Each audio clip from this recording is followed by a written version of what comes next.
Good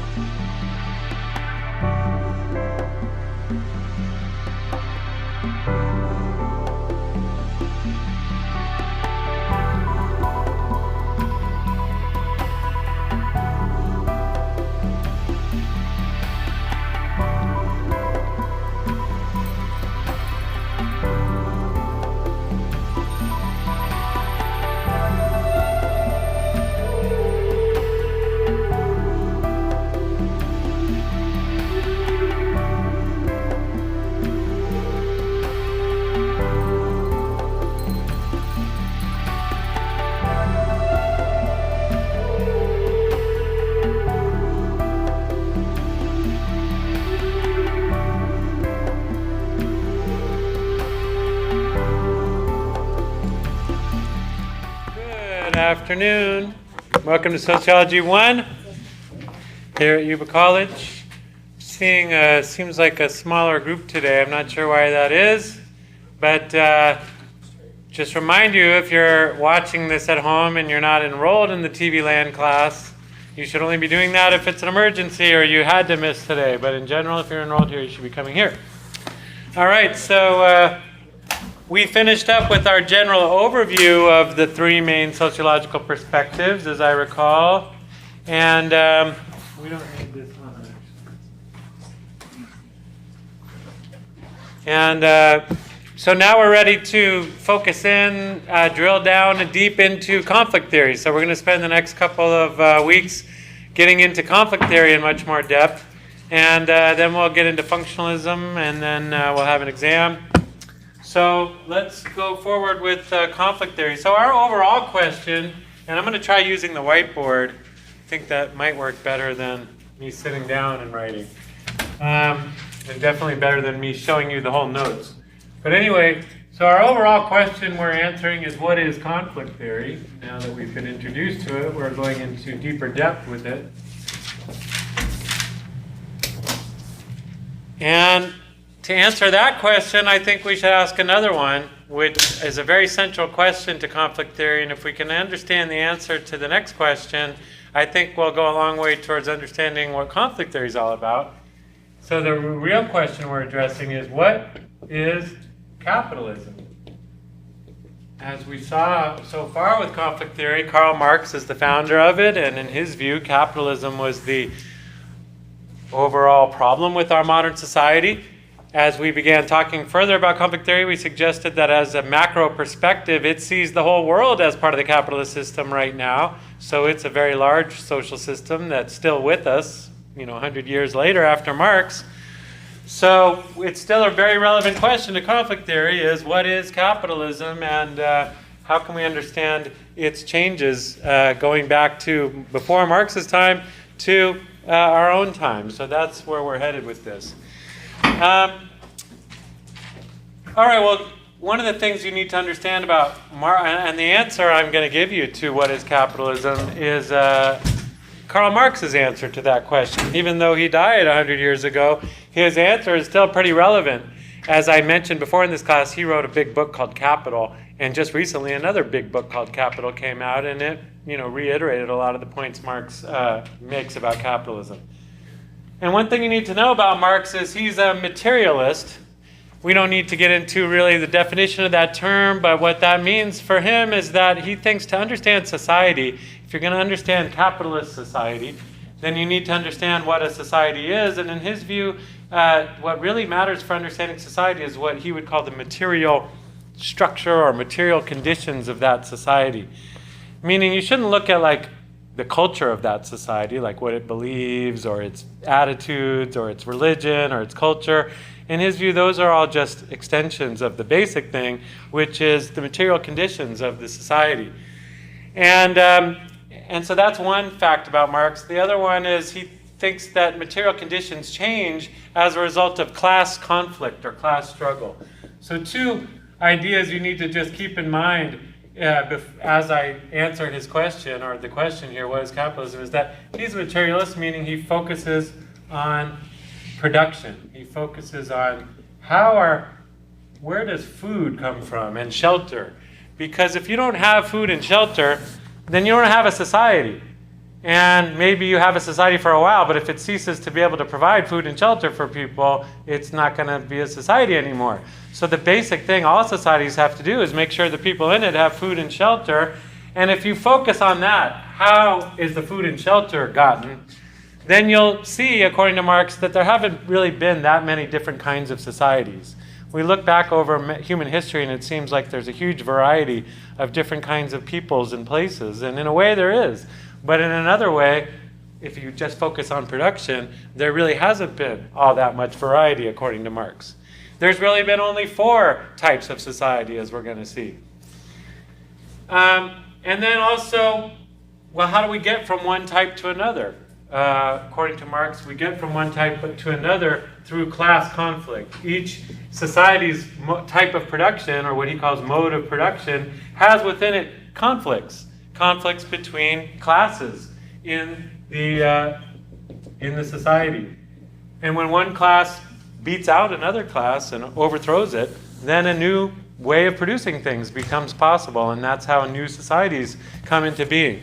So those are 2 basic facts about Marx's way of thinking that we don't need to try and prove. I mean, they're just sort of assumptions of his that you may or may not buy, but that's where he's progressing from. So there have only been 4 types of society, and by that he means only 4 different modes of production. So for Marx, the thing you need to focus on is how do people produce their food and shelter? And the way that they do that, their mode of doing that, identifies their society as a certain type. And when you look at it that way, there only have been 4, really. The first one he refers to as primitive communism.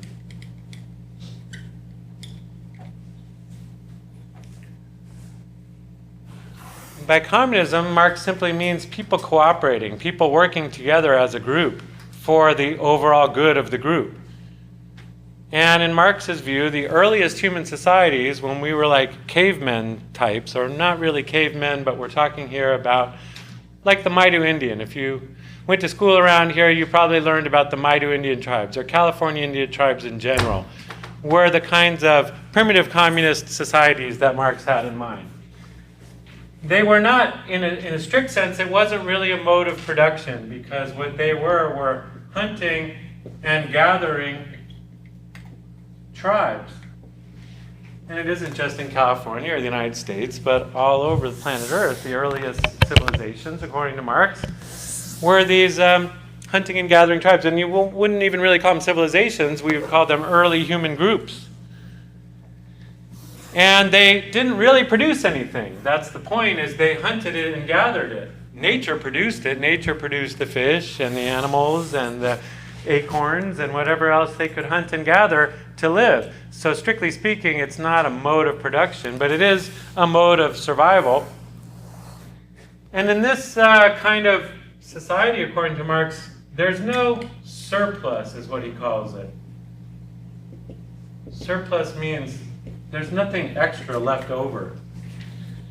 If you're an Indian tribe roaming the plains here of the Sacramento Valley, the plains and hills, you don't go around killing a whole bunch of elk that you don't need. In other words, if you kill an elk, you use it. You eat it.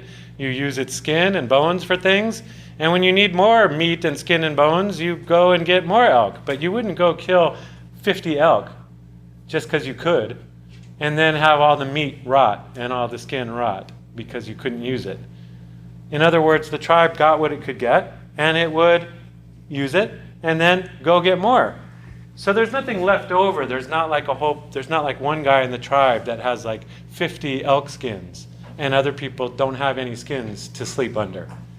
Because you're working together as a tribe.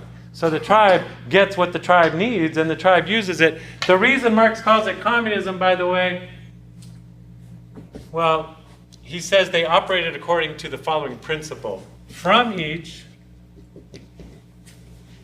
according to his or her ability, but Marx wrote his. Back in those days, they didn't use gender-inclusive pronouns, but anyway, and to each according to his or her need. So Marx said the tribe operated according to this principle. In other words, everybody has to contribute from each. Everybody in the tribe has to contribute. If you're a little baby, and can't do anything, then maybe you don't have to contribute. But as soon as you're able to go pick some acorns or gather some straw to make baskets or gather, go fishing or whatever, as soon as you're old enough to do those things, you do them. So children as young as 7 and stuff are expected to help contribute to the tribe. And you contribute according to your ability. In other words, probably the men did most of the hunting and the fishing, and women did more of the gathering and the craft work and stuff like that. And little children didn't go out on hunts, but young men did and men did. So everybody has to contribute what they can according to their ability. And everybody gets what they need. In other words, you don't give one guy 10 pounds of meat to eat and give this other person 0. You give the big men enough meat to fill big men. You give children enough meat for little children. And everybody gets what they need. Now, there is a modern communist movement, or there was when Marx wrote, and you've heard of communism and countries that became communist, and there was a communist party writing at the, in existence at the time that Marx was writing, and Marx was a member of it, and that movement had as its slogan in the 19th century, just a couple hundred years ago, this slogan. They were saying nowadays this should be the principle we operate according to on planet Earth. Everybody should contribute to society. No one should get around to sit around like playing golf or on the street corner. No one should get to sit around while others work. But then also nobody should go hungry. Nobody should be starving. Nobody should be sleeping out in the homeless cold. And so it was a basic communist idea that, according to Marx, that's where humanity started. In our earliest tribes, we were communal tribes that operated according to this principle. And in his view, eventually, humanity would end up there again. Humanity eventually would be one big tribe on planet Earth, sharing planet Earth. And that one big tribe would have to figure out a way where everybody contributes and nobody goes hungry. Nobody dies because they're not getting enough. And that would be worldwide communism. And he predicts that capitalism will eventually lead to that. But we're not up to capitalism yet. So he says this is where humans started. And this is almost like our natural state, is that we are communal people that want to make sure our families and our tribe, survive. And so that means if there's no surplus, there's no wealth. Wealth is something we have nowadays where some people have a whole bunch of it and some people have none of it. But in this earlier mode of existence, according to Marx, there wasn't like some people in the tribe that had a whole bunch of wealth and other people didn't. And the tribe itself didn't stack up stuff. That's what wealth is. It's like all this stuff you're not using, all this stuff that you've just been able to stack up and say, I have all this. But the tribe didn't stack up stuff. They were nomadic tribes. It's also important to mention they moved around from place to place. They generally followed the food. If the elk were going that way, they went that way. If the acorn harvest was that way, they went that way. And so if you're nomadic, if you're moving all over the place, you're not storing up a whole bunch of stuff for later. And so the tribe doesn't have wealth, and nobody in the tribe can claim to be wealthier than another member of the tribe. They're all equal members of the tribe in terms of what they have. They might be not equal in terms of power, like someone's the chief and others aren't the chief, but they're equal in terms of wealth. Well, so you might ask, why aren't we still Maidu on hunting and gathering? I mean, if Marx's theory says that the reason we move from one mode of production to another is because of class conflict. I talked about class conflict. Well, where's the conflict here? There's a tribe of people all working together for the good of all, and they're hunting and gathering, so why aren't we still doing that according to Marx? Well, there is a conflict in this society, and it is a conflict that leads to the next mode of production, but I'm going to not specify it yet. Can you think of what the major conflict might have been? If there's no wealth, that means there's no classes. There isn't like a rich group in the tribe that's richer than other groups in the tribe. There's just the tribe. So if there's no classes, then where would the conflict come in? Other tribes. Other tribes, exactly. What kind of conflict would they be having with other tribes? Dominance. Well, like what kind of dominance? Conflict over resources? Yeah, like food. I mean, if we were following a tribe of a herd of elk, if we were a tribe in here and we were following a herd of elk around the plains of Sacramento Valley, and one day we saw some strangers also shooting arrows at that herd of elk, we might have a problem with that. Like, we just thought they were the elk before, but now all of a sudden we're thinking there are elk. Suddenly it's like there's a conflict. And in those cases, what would happen?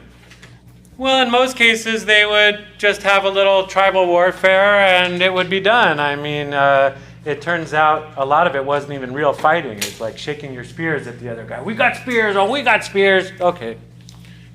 But there was some killing, some violence. But generally speaking, one tribe would scare off another tribe or maybe slaughter them.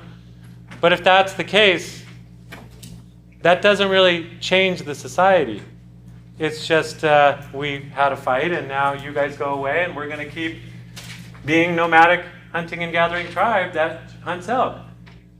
So it is tribal warfare. That is the conflict. But how could that lead to a different mode of production? If we were a tribe of Maidu following the elk of the Sacramento Valley and we found that there was another tribe of people, strangers, that also hunt elk, can anybody think of a step we might take that would lead to major changes in our mode of existence and how we're living? Can you think of anything better than being nomadic people that have to chase elk all over the countryside? Is there a better way we could make sure we have enough food and enough acorns and enough berries? Grow your own? Well, what do you mean grow your own? God grows it. Start farming? Well, so that's a good question. Where did farming come from? And this is where Marx, as a materialist, is arguing with people. If you take an anthropology class or some other historical classes that talk about early human groups, they may say that the reason nomadic groups stopped being nomadic is because they discovered agriculture. They discovered that you don't have to just gather acorns. You could plant them in the ground and grow your own acorn trees. And you don't have to follow elk around. You can get the males and females to breed with each other. And then you can get as many elk as you want right there. Well, that's a great invention, agriculture. And it does allow tribes to stay still. But this is Marx's big argument with anthropologists and other historians, is they are, he would say, idealists. They are saying some new idea came along. Somebody came up with an idea like, let's plant acorns. Or let's make elk have sex with each other. Assuming they knew that that's what causes new elk to come along. But that's the question is, where did that idea come from? And Marx is of the belief that new ideas aren't what cause new societies to come into existence.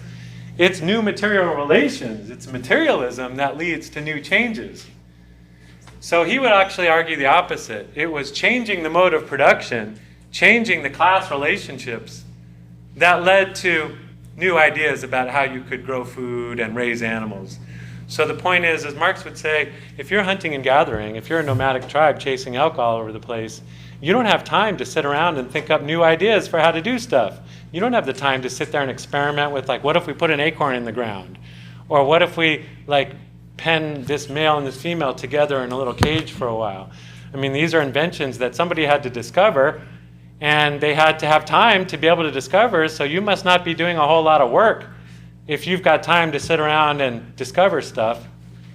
So Marx says somehow humans had to reduce the amount of work they were doing hunting and gathering to be able to get to the point of discovering new things like agriculture.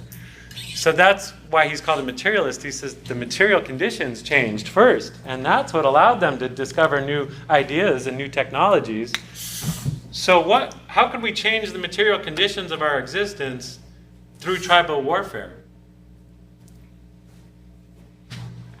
Do we just want to slaughter that other tribe? Would that be the best idea?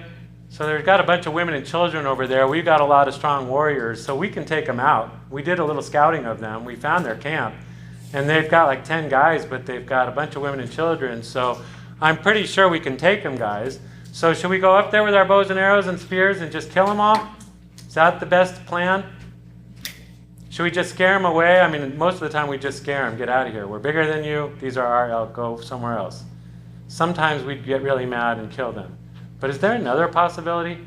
Is there another option here that might make our lives really much different and better? Plundering? Well, yeah, we could take their acorns, but those will run out. I've got to... I was going to say trading. Trading, well, what do they got that we want? Maybe. And there was more trade among Indians than Marx gives credit for. But the point is there's another possibility. Join together. Join them? Why join them? I want to join them, but I don't like them. I want them to become part of our tribe, but I've got a good idea for what to do with them when they're part of our tribe. Slaves. And how about make them slaves? How about make them pick the acorns? They like the acorns so much, they can pick them. They like to deal with elk so much, we'll have them deal with the elk. In other words, slavery becomes a possibility of tribal warfare. As when tribes conquer each other, they begin to think, hey, well, maybe you can do stuff for us that we don't want to do ourselves. And that creates the conditions for a new way of doing things. And once you have members of the tribe who aren't working very hard because you've got other slave members doing all the work, well, now I've got time to sit around and think up new ideas like agriculture and stuff like that. So Marx says tribal warfare eventually gives rise to a new mode of production.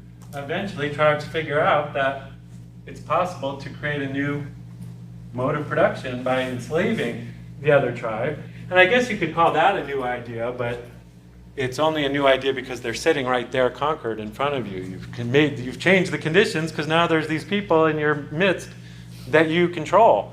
And so then the question becomes, what can we do with this control? We could kill them, or we could make them do stuff.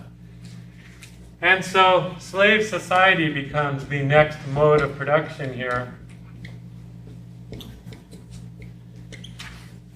And here, the kinds of, we're not talking about Maidu Indians anymore.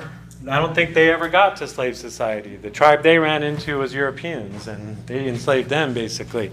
But the slave society is, we're thinking here of ancient city-states. For example, Rome, ancient Rome, is one of the famous city-states, but so is Athens, and so is Sparta, and so is Cairo in Egypt. So we're talking about the times of pyramids and, the gladiators and all that stuff, before the time of Jesus Christ. And who built those pyramids? Slaves. Who was fighting in those colosseums, fighting lions and stuff? Slaves.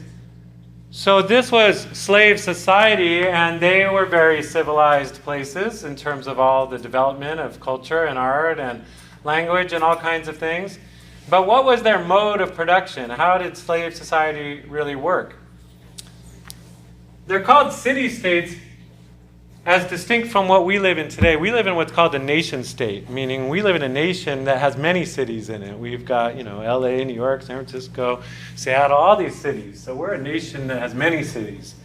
But in those days, if you lived in a city-state, let's take like Rome, for example, you had a basic circle. Inside that circle is the free citizens.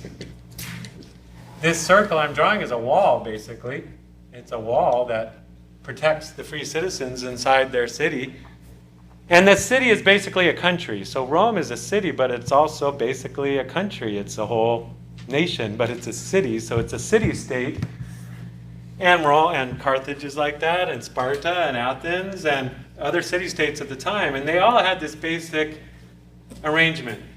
Outside of the wall, that's where production takes place. You've got production by slaves. And it's agricultural production. So you've got little farms and ranches where animals are being raised, and small-scale craft work, like blacksmiths and leather people and woodworkers. The free citizens, they don't work at all. So in ancient city-states, you can say that you've got communal ownership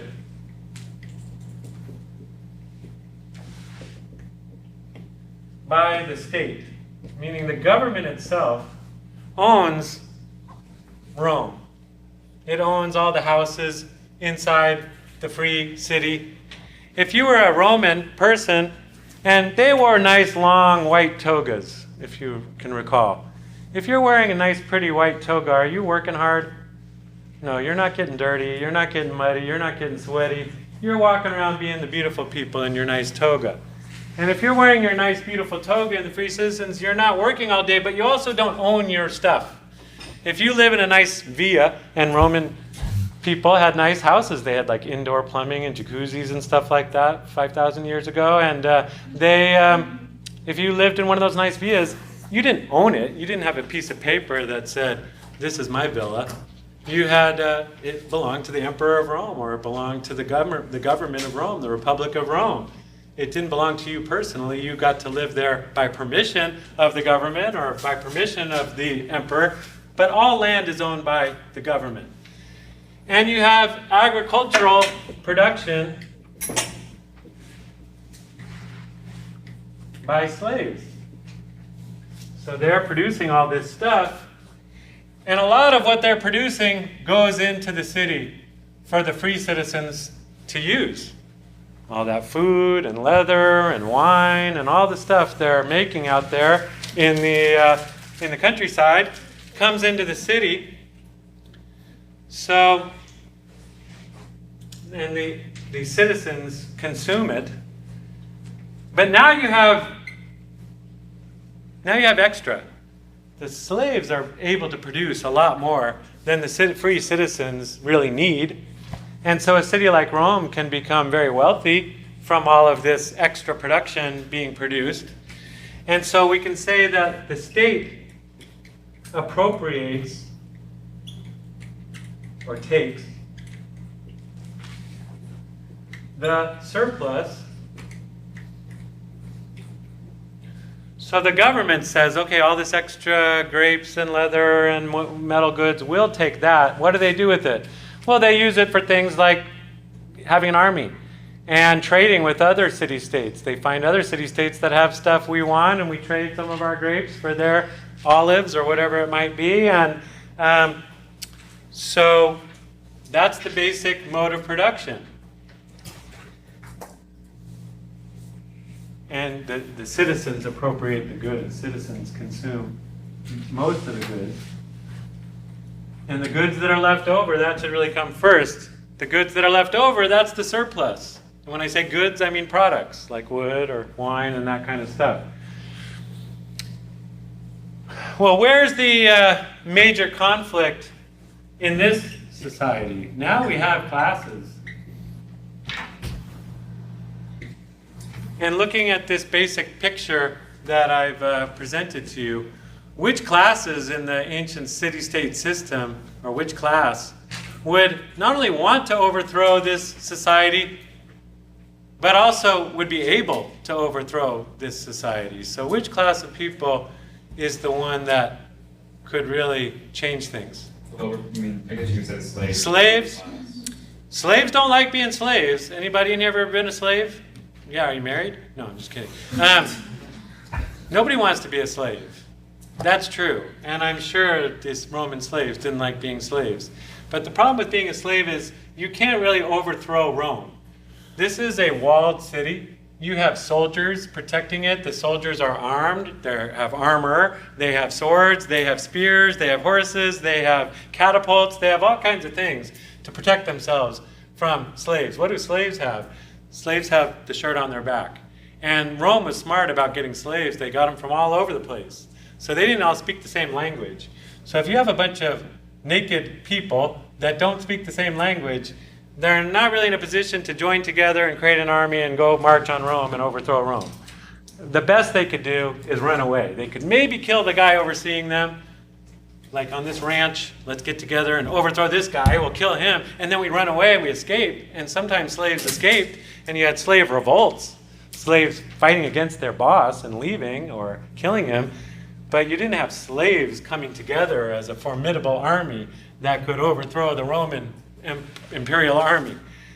It's not Star Wars here. It's, the empire was very powerful and you couldn't blow up the Death Star. You couldn't get Rome. So, but is there a class of people in Rome that might overthrow it? What about the free citizens? Well, sometimes free citizens don't like their emperor. If you ever saw the play Julius Caesar by Shakespeare, what happens in there is that some of the free citizens have a revolution, a coup, and they overthrow the emperor. But that doesn't really change Rome. It just puts a new guy in charge. And it's still Rome, and it's still a slave society. It's just the elites had a fight, the top people, and new top person got in. So a coup in that sense didn't really overthrow the society. It just changed who was in charge of it. So free citizens sometimes have a problem with their leadership, and they sometimes overthrow it. But that too didn't change the society. So the question now is there a third class here that not only doesn't like things how they are, but has the power to change it and can really overthrow it? It's not obvious, I didn't quite mention them, but there's a class of people here that's kind of a middle class, because the slaves are just poor and powerless. The free citizens are rich and happy. They don't really want to change things. Who's in between? Well, the soldiers and the slave overseers, the managers. You have to have people that manage the slaves and make sure the slaves get their work done and make sure the goods the slaves are producing get pushed into the city. And you've got to have soldiers that are protecting the city. And that class of people, they're like employees of the state. They're not slaves, they get paid, but they also don't have it as good as the free citizens because they're working hard and they begin to see. So Marx says the major conflict is really between the city-state, the city, versus the countryside. It's really these people out here, slaves and slave overseers, that begin to see, hey, we're kind of on the same team here, because these free citizens, they just sit around doing nothing all the time. They get to walk around in their togas, getting free food and free stuff from us, and they sit around being all, civilized or whatever. And Rome, by the way, homosexuality was an issue back then. Just like today, I'm trying to compare it today. Today you have a lot of conflict between people in the country who produce the food and raise the animals, and the people in the city who are seen to be somehow corrupt and not worth, and they're just lazy, and they get all this free stuff. They don't understand farming. In fact, just yesterday a bill was passed that gives farm workers overtime pay, and our state senator here, James Gallagher, said, well, the politicians in the city that passed that bill, they don't understand farming. They don't understand that we can't be paying overtime out here because harvests don't work that way. And so you have this conflict between the people out there actually growing the food and harvesting it and the people in the city who eat it, and they don't see eye to eye. And that was kind of what's going on here, is if you're a slave overseer, you begin to see, well, hey, you guys, you slaves, we don't really need those people in Rome. I could just make you my men. I don't need to just be a soldier. I could be like a king. And you don't need to be slaves anymore. You could be like my people. And so why don't we go against Rome? Why don't you follow me? Here's some swords for you all and some armor. Now you can be my army and you can be my warriors and my soldiers, and we don't have to take orders from Rome anymore. And so that kind of conflict, it's sort of like right now, the people in the rural California, some of them want to create their own state of Jefferson. We don't need you anymore. We don't need Sacramento anymore. We want to break away from you. And so that same kind of conflict was going on back in ancient Rome thousands of years ago. And so eventually Rome does fall, and other city-states of that time, and a new society starts to come into being. But to understand why that happened, I need to give you a little more of a history lesson, and I find that's one big gap in today's students' knowledge, is they don't necessarily know history, especially ancient history. But here's sort of what the ancient world looked like at the time of the fall of Rome, which is around the time, a little bit after, a few hundred years after the life of Jesus Christ. So that's the time we're talking about, like 100, 200 AD. I'm trying to draw Italy here. You think my handwriting's bad, wait till you see my map drawing skills. But Italy's like a boot, and Rome is somewhere like right here. Well, Southern Europe is down here, Spain over here, the west coast of Europe over here. Off the west coast of Europe is England. Off of the southern coast of Europe is the tip of Asia over here. Off of the southern Europe is Africa over here. And you got Eastern Europe over here. And at the height of its power, Rome controlled all of this. It controlled Africa, it controlled much of Asia, it controlled Eastern Europe, Central Europe, Western Europe, England. Rome was the dominant power of the entire planet at the time. And to understand how they did this, well, they basically set up a bunch of little mini Romes all over the place. So they had Romes here, and Romes here, and Romes here, and Romes here, and Rome here. And by mini Romes, I mean other city-states that are walled cities with free people inside, and farms, and ranches, and craft shops, and villages outside of the main city. And Rome was able to have, so you have the emperor here. He controls Rome, but then he has governors in every one of these little mini Romes. And the governors make sure that all the production happening, all the valuable things being produced in these places come back to Rome, so Rome can get even richer. And with all this wealth it's getting, it can go out with armies and conquer more land and set up more Romes. So Rome creates this big empire of city-states all linked to each other. And when this whole system breaks down, that's how the new system starts to come into being. I mentioned it was conflict between city versus country. Well, in all these cases, the city, the emperor is trying to control these outposts, these Roman outposts. And sometimes they begin to lose control. Governors begin to say to themselves, why should we send anything to Rome? Why don't I just become king of this area? And you guys just listen to me, and why should I even listen to Rome? And meanwhile, that was even happening here. So Rome was having troubles of its own, and it was having trouble keeping its outposts in line and listening to it. And meanwhile, its supply lines were being attacked by barbarians and stuff like that. So Rome eventually fell apart and couldn't control these outposts. And these outposts became the basis for a new type of society called feudalism.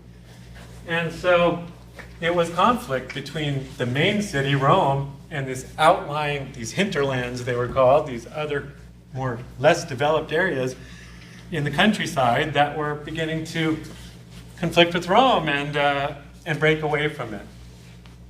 And once they were broken away, they could begin to do things in a different way. And so the third mode of production is called feudalism.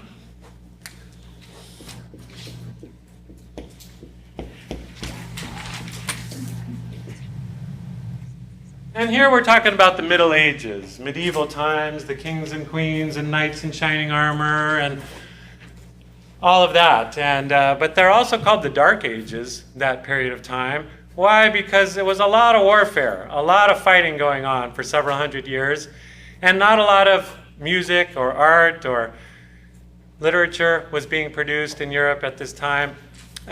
So that's one reason they're called the Dark Ages. But it's also called feudalism.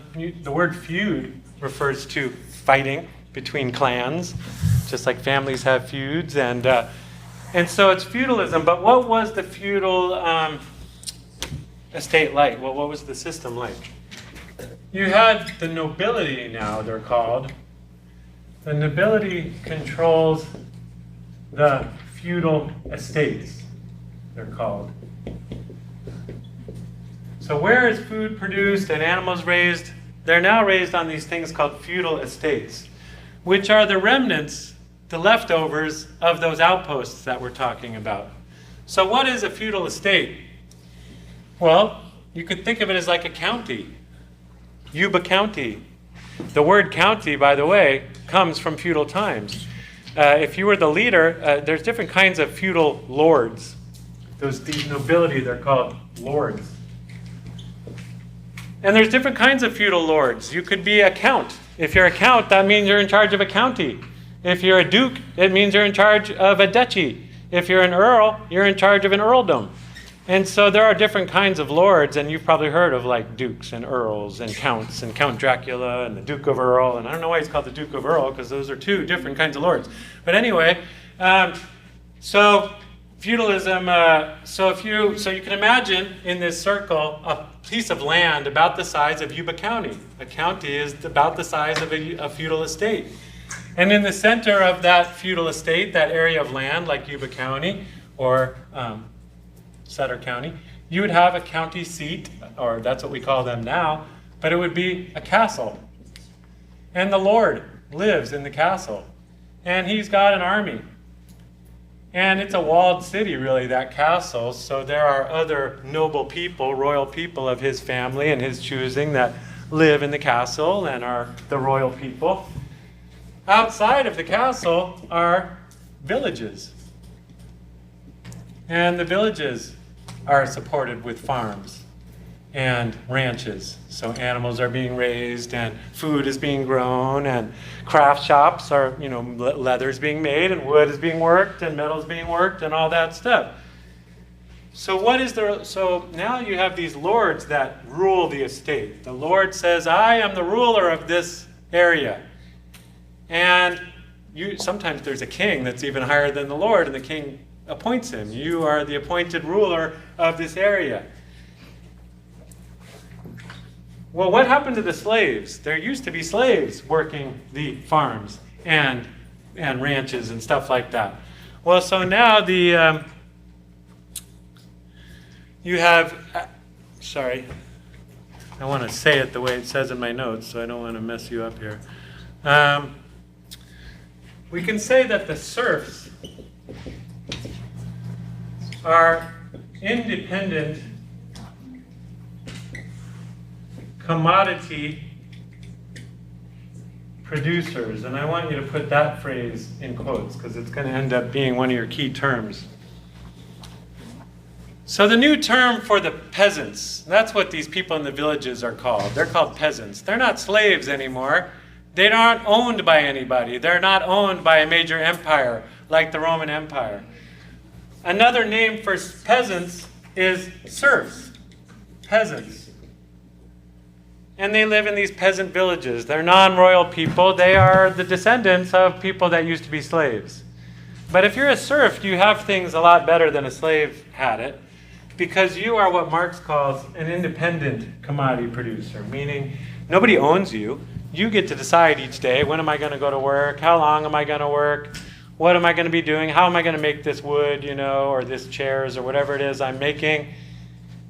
You have a lot more independence over your production. And mostly you're growing for yourself. You're growing food for your family and to sell at the marketplace, and you're making chairs to sell at the marketplace. So these are what we nowadays would call small business people. They own a little shop or a little farm, and they're trying to get by with that. So what's their relationship to the Lord? Well, they have to pay taxes to the Lord. The Lord basically says, we have a little symbiotic relationship here. I protect you. You guys are just little peasants. You don't have armies. You don't have swords and horses that can fight and all that stuff and a lot of trained men, but I do. And you need these trained men because there's other feudal lords out there. And those feudal lords would love to take over our land, and they would love to have your daughters and stuff. So you need me to protect you. You need a feudal lord to protect you from other feudal lords. And what do I need from you? Well, I need you to give me some of your wheat and your woodwork and your horses that you've raised and the metal that you've made. In fact, I need you to make swords and raise horses for us. And so it's like a tax. The Lord says you give me like 10% or whatever the tribute was. You give me a certain percentage of what you produce. So the Lord doesn't tell you how to produce. He's not in your face all day micromanaging your labor. He's just telling you, well, whatever you produce, I'm going to need some of that. 10% or so. And that's the basic deal. If you want my protection as a Lord, you need to kick down some of what you're producing to the kingdom. And that's the basic, I'm sorry if I'm offending you with my lecture again, but I'm just giving Marx's opinion here, not my own. Anyway, so this is, that's the basic arrangement, and Marx is trying to highlight here that these independent commodity producers are different than slaves. They're a lot freer than slaves are, but they're also freer than most of us are today, because nowadays under capitalism we're not independent. If you're a worker working for a company, you have a less independence maybe than these serfs did. So that's one of the reasons he calls them independent commodity producers. No, I asked that because you're talking, so I assume there's something you don't like what I'm saying. I was trying to figure out what that word was, and we just figured out when you said it. Okay, so yeah, my writing's hard to read. I'm sorry about that, but you can listen, and maybe that would be easier. I also am going to post, and I have to apologize. I didn't post the previous notes, but I'm going to today, and these notes will eventually be posted. I'd just like to have you try to follow along with me if you can. Because the other day I put the notes up on the board all, and you guys didn't really follow. You just sat there looking at them. So it's better if we can follow along with me. All right, so the serfs are producing stuff, and then, but now there's a third class that we haven't seen before, and they are called the merchants. They are like the middlemen.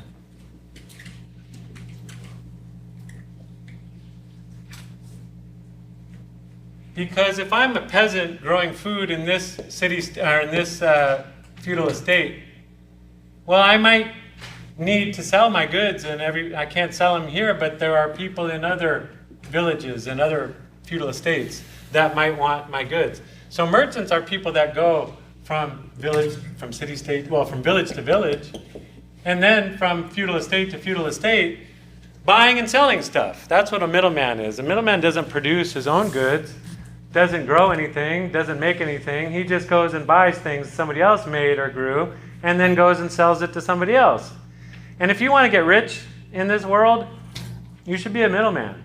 Walmart right now is the biggest company on earth, the richest company. They don't produce stuff, they buy stuff. Right now they buy a lot of stuff in China and sell it here in the United States. And if you can buy in one area where it's cheap and sell in another area where you can get a higher price for it, that's a great way to get really rich. And that's what began to happen during the Middle Ages, is merchants began to be some of the wealthiest people. And they were in fact wealthier than a lot of feudal lords.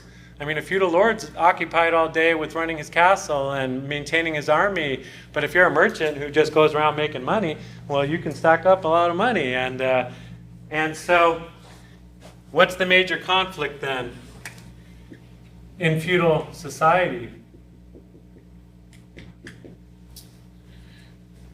Well, it's not really between the lords and the serfs. Again, there were sometimes battles between peasants and the nobles that ruled Europe during the Middle Ages. Sometimes your noble lord was a bad guy. Sometimes he was a tyrant. And some noble lords tried to make really weird rules. Like they'd say, well, in my kingdom, everybody who has a girl child, you have to let me try her out first. And guys would be like, dude, you're a pervert. We don't want you to be our lord anymore. And so sometimes they would revolt against their lord, or they would invite some other lord with an army to come in and take over. But that, again, doesn't change the society. If you have a new lord, you still have lords and serfs. It's still the same society. It's just a different guy in charge. So there were conflicts between lords and serfs, or between the peasantry and the nobility. But most of the time, the peasantry didn't really want to get rid of feudal society. Again, it was a lot better than being a slave. So being independent commodity producer is a pretty good thing to be, as long as, another reason you might overthrow your lord is if he's taxing too much. If he says, like, I want 80% of your corn or whatever that you're growing, not corn back in those days, then you might say, well, this guy's just a tyrant. He's trying to take too much. But the real conflict is between merchants and the nobility. The merchants are these wealthy guys that want to go from town to town buying and selling stuff. And who gets in their way sometimes? Government. They're businessmen. And one thing businessmen don't like, even today, like Donald Trump, is government. They don't like regulations. They don't want feudal lords telling them, hey, you can't sell that here.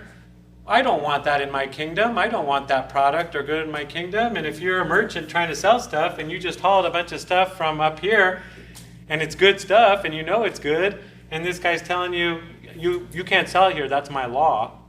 And you're like, well, the people there, under your law, they want it and they want to give me money for it. But the only reason I can't sell it to them is because you, the Lord, say I can't. Well, merchants don't like that. And a good example is the merchants coming from America. The New World got discovered in 1492. And when merchants could get a boat together and go over to the New World and bring back a bunch of stuff like chocolate, for example, or coffee, and bring it to Europe, you know, coffee and tobacco were really nice products if you're a merchant because people get addicted to them and then they want to buy more and more of it. So these merchants wanted to sell that. And the King of England, for example, said, well, coffee, I don't want coffee sold in England. I grow tea. The King of England had his own reasons for wanting people to drink tea. So he didn't want merchants selling coffee in England. And he banned coffee in England. And merchants got mad of saying, well, there's a market for my product. And you, the politician, you, the government, don't want to let me, you know, make my money here. So the merchants, just like today, businessmen are often in conflict with the state or with the government. Back then, the merchants were in conflict with the kings and queens of Europe. And that eventually led to some revolutions. And we mentioned those revolutions earlier in this class, and we mentioned 1492, the discovery of the New World, had a big part to play. Well, it did, because a whole bunch of new goods became possible, and merchants started to get very wealthy, bringing boats over to the New World and bringing them back with full of goods to sell in Europe. And once you start having a lot of money, then you can do things like employ an army. You could buy a bunch of guns with that and a bunch of cannons, and you could hire a bunch of men to fire those weapons. And if you can hire your own army, well, then you can say to the lords, it's on, you know, let's rock and roll. And so that's what happened is capitalism starts coming into being. And that's the fourth mode of production. I don't know if I was using Roman numerals. Roman numerals should be Roman numeral 1 for mode of production, and it should be Arabic numbers for the different modes of production. Anyway, 4 is capitalism.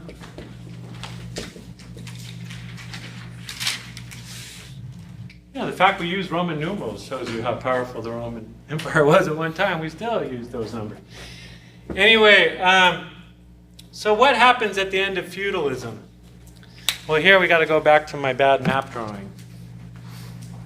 Remember England? England was off the west coast of Europe there. I think this is still England over here, or maybe this was one of the feudal estates. But anyway, here's Europe and here's England. England at this time was known as, well, nowadays is known as the UK, the United Kingdom. Why is it a united kingdom? Well, there used to be several kingdoms in England, and they united into one. And so they had a single king, just one king ruling this entire area, but you did have lords. You had dukes and earls and counts and all that stuff serving under the king. What first happens in capitalism is that the nobility loses most of its power.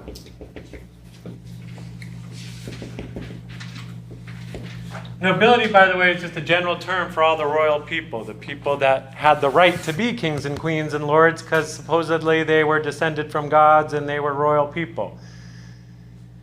And they were the ones who ruled the feudal estates.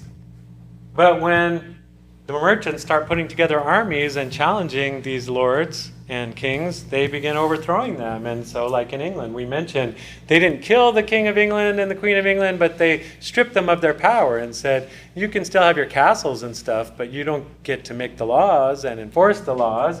In France, they weren't so nice. They killed them all and stripped them of their power and their lives.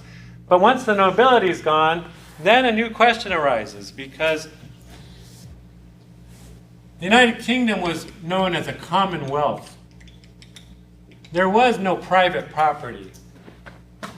We nowadays have private property. That land I live on, my house, I have a piece of paper that says this belongs to Mark Flaxel. I used to. Right now, I currently don't. But anyway, a lot of us do. And I'm getting ready to. Anyway, never mind. But back then, you didn't have any piece of paper. The land of England belonged to the king. The king owned it all. But it's called a commonwealth because all the people are the common people, it belongs to them in common. So if you're a serf living on a farm down here in southern England or something, or a serf in northern England, let's say, and you're living on a farm, Well, you worked on that farm your whole life, and your dad worked on that farm his whole life, and your grandpa, and your great-grandpa, and your great-great-grandpa. They never had a piece of paper saying this land belongs to the Flax family or whatever, the Smith family. It's just we've always lived on this farm by permission of the king, it was called, by leave of the king. So it really belongs to the king, but since we're people of this land, we are allowed to work on this farm. So you didn't own it, the king owned it, but because the king represents everyone, really we all own it. Really it's all of ours. And but when the merchants come into power, merchants are people that buy and sell stuff. That's what they're used to doing. They're used to like valuing everything in terms of, well, how much does it cost? And when they strip the nobility of its powers, they begin to say, well, what are we going to do with these serfs now? Who do they serve? They serve the nobility, but there's no more nobility. And we don't want them we don't need them to serve us. We pay guys to serve us. So what are we going to do with the serfs? And the serfs were basically driven off the land.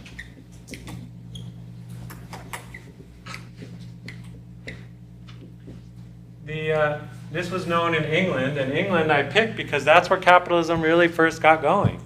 That was the birthplace of capitalism. And one of the first steps in capitalism was known as the Enclosure Acts. It was a series of laws that said this land doesn't belong to everybody anymore. It's not the Commonwealth anymore. It doesn't belong to all the people of England now. It belongs to the person who owns it. In other words, they created private property. And this was a new idea in human history. This idea that a single person could buy land the same way that a person could buy grapes or cows or almonds or whatever. How did they accomplish it? Well, they said, let's basically draw a grid over all of England, or over parts of England. And each square in the grid, we'll call that a parcel.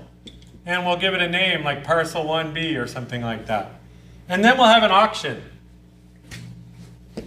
in London. We'll go to London, we'll invite people and say we're selling land. And so who would like Parcel 3B up here in the northern part of England? Bidding starts at £500. Well, who's got pounds, 500 pounds to start bidding on property? Well, merchants do. So pretty much it's only merchants that are going to show up to the auction, and all the merchants pretty much buy up all the land of England. So if you're a serf up here, you didn't even know about an auction, and you didn't have any pounds to go, or like lots of pounds to go bring to London to purchase land. You didn't even know about it. And one day, some sheriff shows up at your land with a scroll saying, well, by order of Parliament, this new body that makes the laws now because the king's gone, we've had these enclosure acts, and one John Smith purchased this land at auction, so you don't live here anymore. And the serfs are like, what do you mean we don't live here anymore? We've always lived here. I live here, my grandpa lived here, great-grandpa, great-great-grandpa, we've always lived here. Not anymore. Well, what do? That's for you to figure out. Go find something to do other than live here. So people don't want to leave. They can't leave. What am I supposed to do? Die?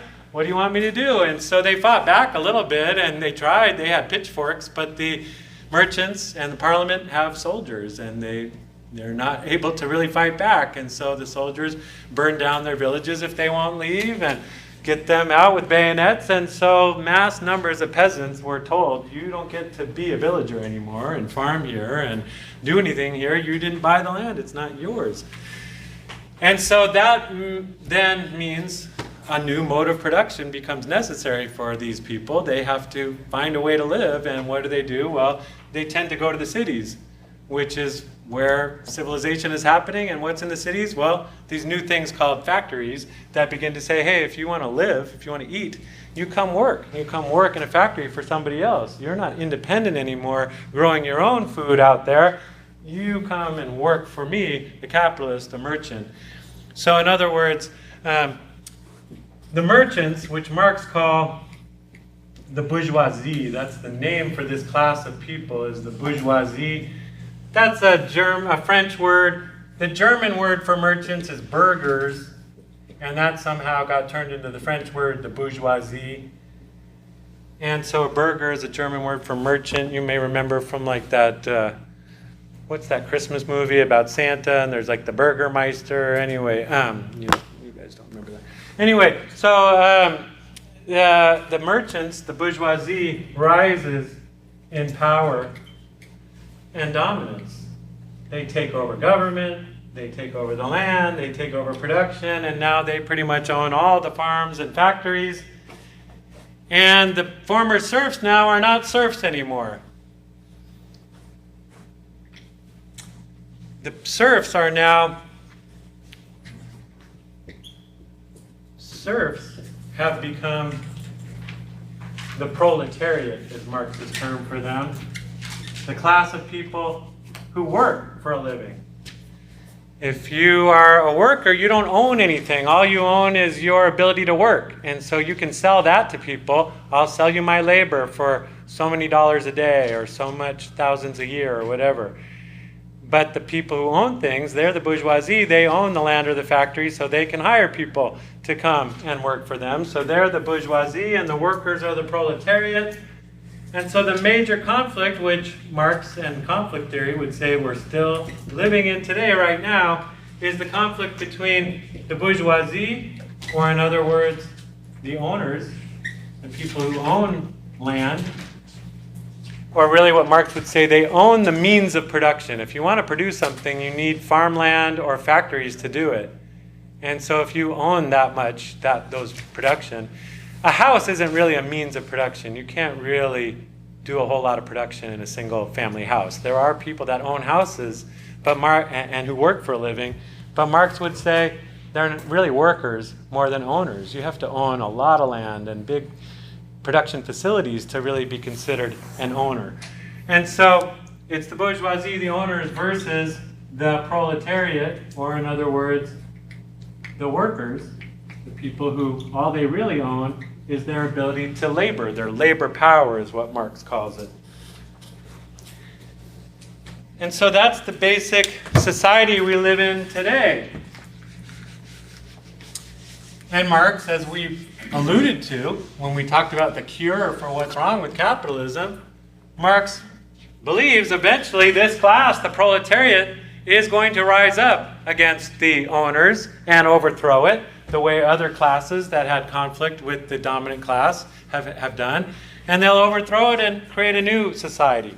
And that fifth mode of production, which hasn't happened yet, so I'm putting it in parentheses, the fifth mode of production would be modern communism. And that hasn't happened yet, according to conflict theory. A few countries said they had communist revolutions, but they didn't really. They still were basically capitalist societies, Marx would say. Even China today is still a society where most people don't own anything and they work for companies that do. And but in modern communism, the whole world, all the workers around the world would join together and overthrow the owners of the world and create a new worldwide system where workers were, paid better for their work, worked fewer hours, had more freedom to be creative and to change jobs and learn new skills and stuff like that. And it would be much more of a from each according to his ability, to each according to his need, nobody too much wealthier than another, nobody too poor, nobody starving and hungry in the cold, nobody sitting around, playing golf and being pretty all the time and never working. And so that would be the basic world that Marx envisioned. It hasn't happened yet, so we'll talk about that. Why? What happened?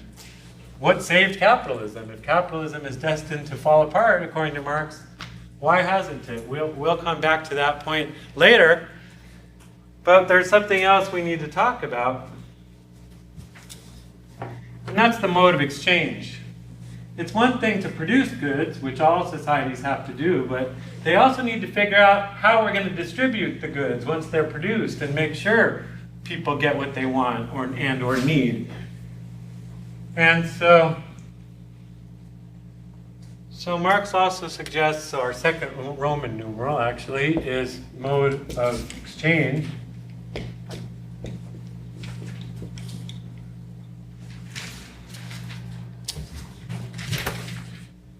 Now, primitive communism didn't really have exchange, according to Marx. Somebody mentioned earlier trade. They had more trade, at least the Maidu did, than Marx seems to credit them for. But he's not, but maybe they're a more recent group than he's really talking about. But in his view, if we go back to the earliest human groups, they were more isolated than the Maidu were. They generally were isolated tribes and didn't have a whole lot of contact with other tribes. And so, but also there was no surplus. And his way of putting it is the tribe didn't have anything to exchange. The tribe got what it needed and used it and then moved on and tried to find more. But since there's no surplus, there's no exchange. Even if they found other tribes, there's nothing they have stacked up or saved up to trade with them, according to him. Now, I learned recently the Maidu were very good at storing things, and they had huge acorn storage and stuff like that. So Marx's anthropology wasn't that up to date, but anyway, what about slave society? Here, Marx might be on a little firmer ground. Slave society is basically what we would nowadays call a barter form of exchange. In other words, different city-states produce commodities, and I'm going to use the abbreviation C for commodities because that's how Marx did it. And commodity just refers to any good you produced. If you're producing grapes, that's your commodity. If you're producing cows, that's your commodity. And they would exchange one commodity for another. I mentioned that in slave society, these city-states had extra. They had surplus. And so if you wanted to trade, if let's say you're Rome, down in the south of Europe where Rome is, you could grow a lot of olives and grapes. So you might have a lot of olive oil and wine, but you might not have a lot of, let's say, wool. Maybe the city-states up in England are better at producing better wool. So you might look as Rome to trade with one of the outposts up there and trade, some wine for some wool. But you would trade an amount of wine that was equal in value to the amount of wool that you were getting. So it's an equal exchange. In feudalism, a new invention became available. And that invention is currency, or paper money. They had gold back in Roman times, and they used it in coins, but a gold coin isn't really currency in the way we mean it today. I have my wallet with me? Good. Do I have any money in it? Probably not. Let me see. No, I don't, actually. Well, even better. Does this thing have any value? It's a piece of plastic. As a piece of plastic, it's worth like maybe a penny. So it has no real value. But it has symbolic value if you know my password. It's got quite a bit of value in there, I'm happy to say.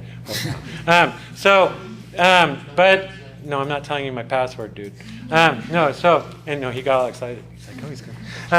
So anyway, the point is gold, when you had a gold coin in Rome, if it was a gold coin piece, it was worth what a piece of gold of the same weight was worth. So your dollar of gold was the same as a chunk of gold that was worth $1. So it was heavy.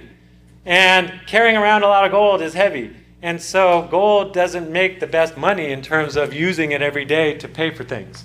It's much better if you can create an abstract form of money like paper. So our paper money is all the same, right? $1 is the same as a $10 bill, as a $100 bill. As objects, they're just paper with ink on it. And they're all the same.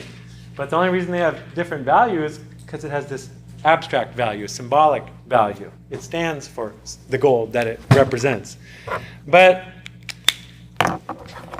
And so money is what feudalism had, paper money, money that isn't the actual gold you have to carry around. And so now you have a new mode of exchange possible.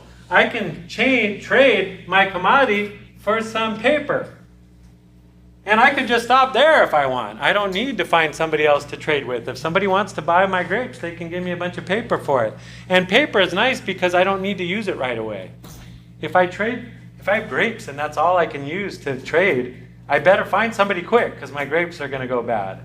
And I better find somebody that has what I want. Like, he might want my grapes, but if he doesn't have wool, then we've got no trade to make.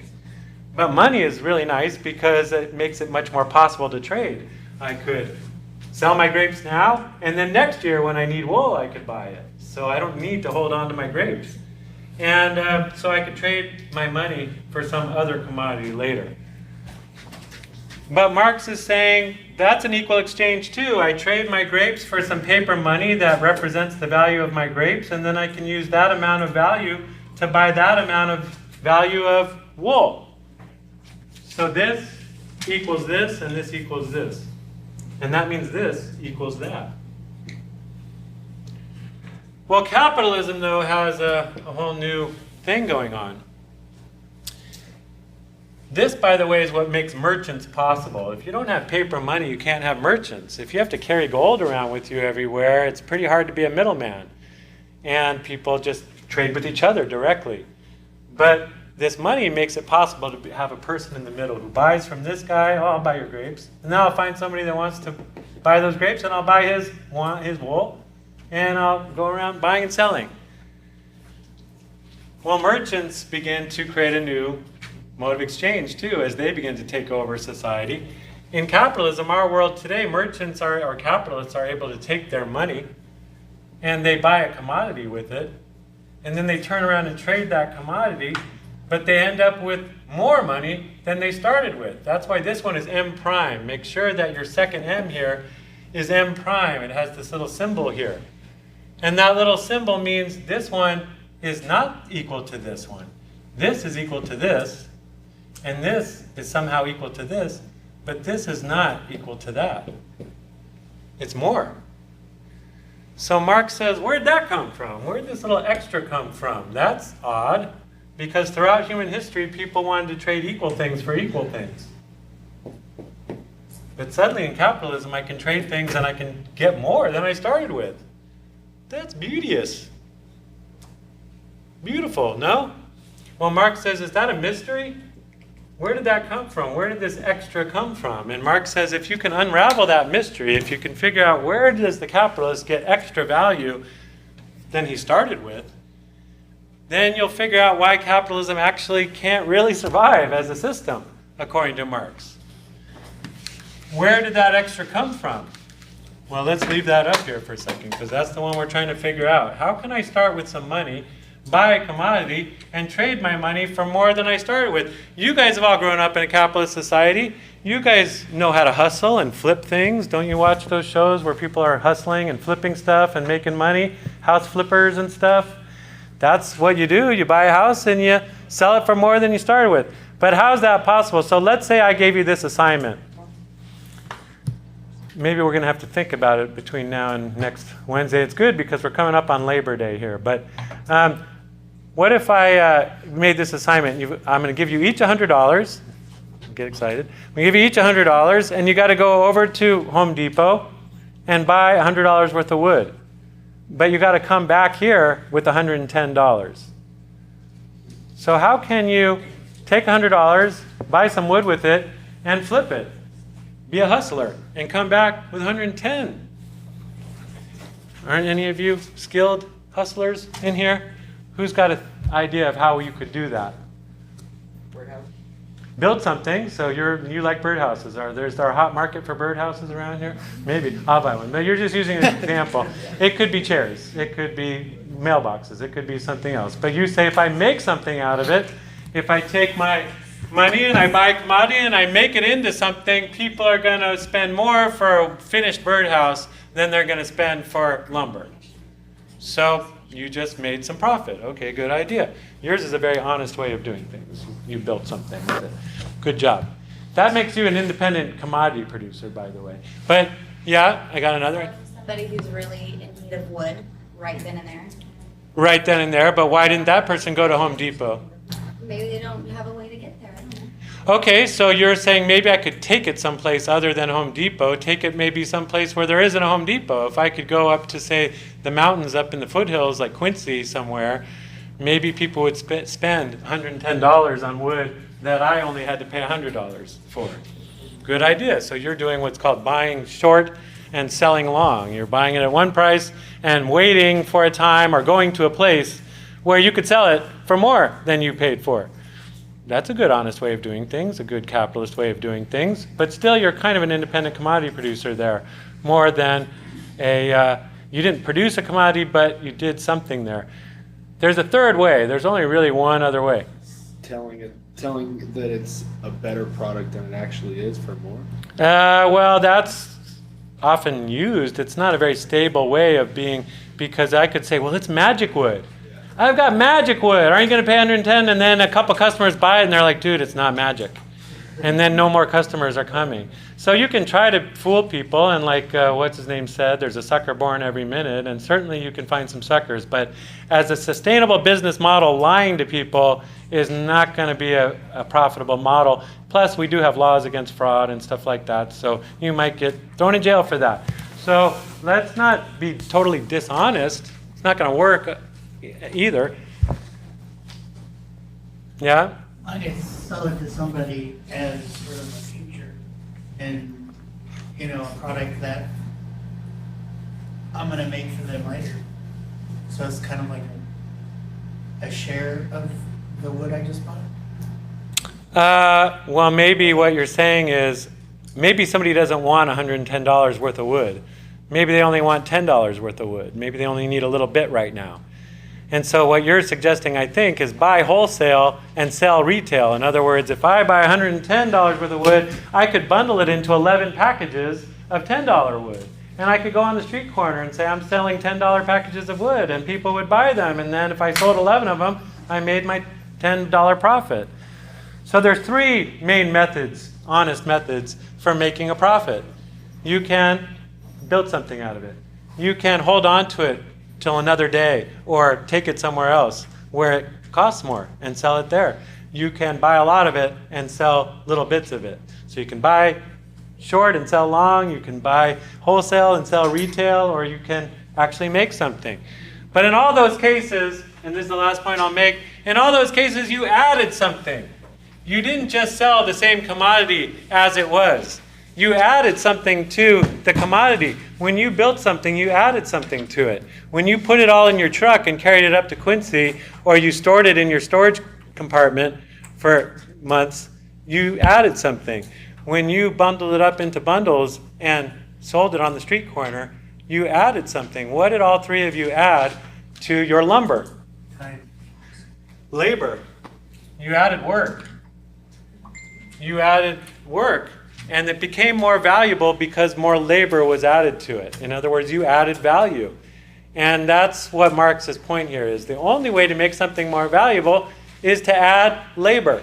It's called the labor theory of value. And Marx says that all value comes from the amount of human effort involved in that product.